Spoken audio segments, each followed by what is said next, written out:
I have some recommendations for media. Media organizations, I feel they can reach out to each other, share policy and good practices. In terms of sexual harassment, editors and unions can reach out to women CSOs, civil society organizations, to hold dialogues, discussions on this issue, help them come up with a policy. Media organizations can be proactive in terms of sexual harassment, being part and parcel of human resource briefings for their new journalists, and do annual reporting in terms of accountability to make room for review of this policy. There are cases where journalists face sexual harassment and it became a springboard from which to cover the issue, which is wonderful. The question asked by one of the journalists I interviewed, if it didn't happen to a journalist, would we as a newsroom have taken it up? And that's something that she posed.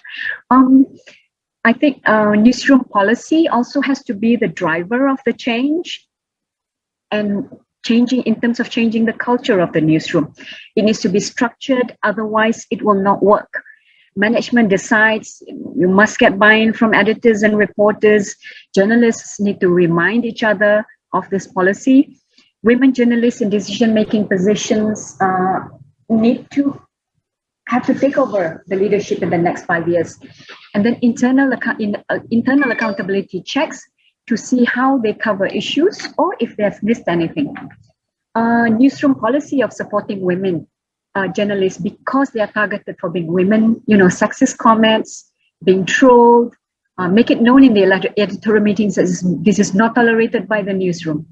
In terms of the coverage, we need to focus beyond International Women's Day celebrations. Get women and young women too to be analysts, to be columnists, to offer their perspectives in terms of the news coverage.